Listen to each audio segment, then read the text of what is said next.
A strange man just told me, the next bus is not real, do not board. What time is it? I don't know.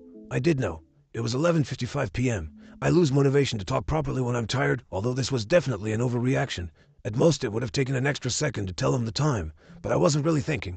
I just wanted to get home. Ignoring all social interactions, I didn't even look up to see this man's face. He left without saying anything, limping as he walked, leaving me alone at the bus stop, waiting for the final departure of the night. A single minute past midnight was the usual time on the schedule, although it's almost always late, despite only ever having a few passengers at most. My late shift at work had me used to these empty hours of the night. This specific part of town lacks nightlife entertainment, leaving little reason to be out after dark. The shops were long closed, waiting for the bustling environment of the next morning.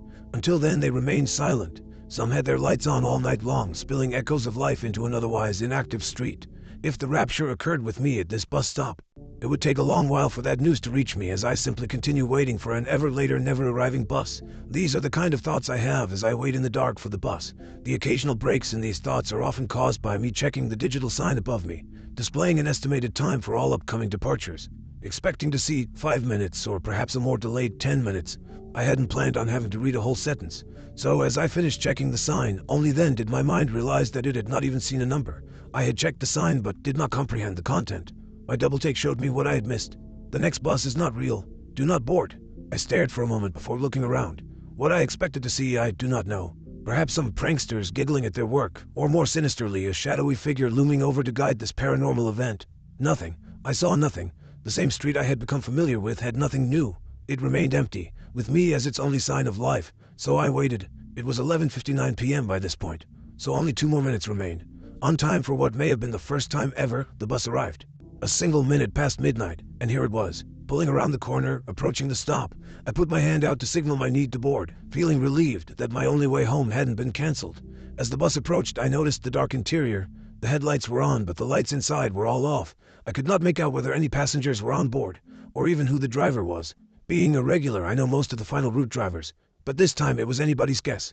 I got onto the bus, putting down the same change I always do. Bit dark, isn't it? Nobody replied as the doors closed behind me and the bus continued its way forward. I smiled awkwardly, despite knowing that the driver could not see me, and found a seat.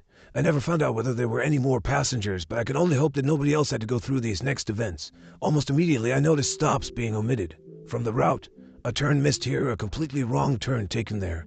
A panic set in that I had somehow gotten onto the wrong bus, despite knowing for a fact that the bus I always get is the only local one that runs this late. Convincing myself that an unfortunate series of road closures had occurred, I remained calm and waited it out. After 10 minutes of this, we had circled back to the stop I had boarded at.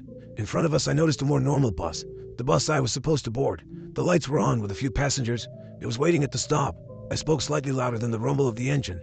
"Excuse me, can I get off? I'm on the wrong bus." No answer as we slowly passed the correct bus. I could see the passengers inside all staring ahead. My gaze followed theirs, meeting at an ambulance, parked just slightly in front.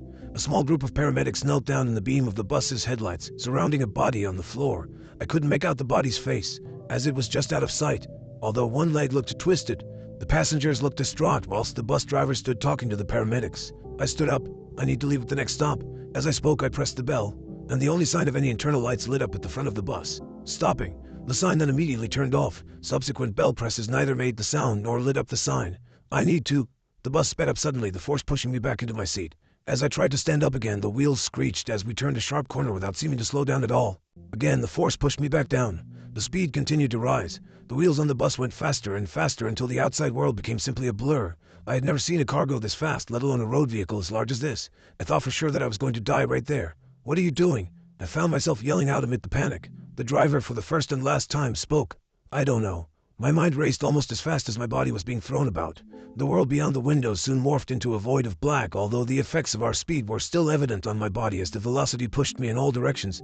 It felt as though we had somehow gotten even faster, although this may have been the darkness forbidding my eyes of any reference for our true speed. We came to a sudden stop as I fell forward. The fall was violent, but still not as bad as you'd expect for a speed change of that magnitude.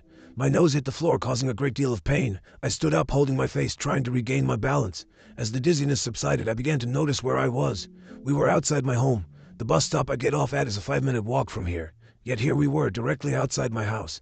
The doors gently opened. Despite my desire to leave as fast as possible, I found myself walking to the front of the bus. As I reached the door, I stopped. Turning around slowly to face the still shrouded in darkness bus driver, I spoke what I always do. "Thank you." I stepped onto the pavement outside as the doors closed behind me, followed by the bus driving forward into the darkness. I looked down at my watch. A minute past midnight.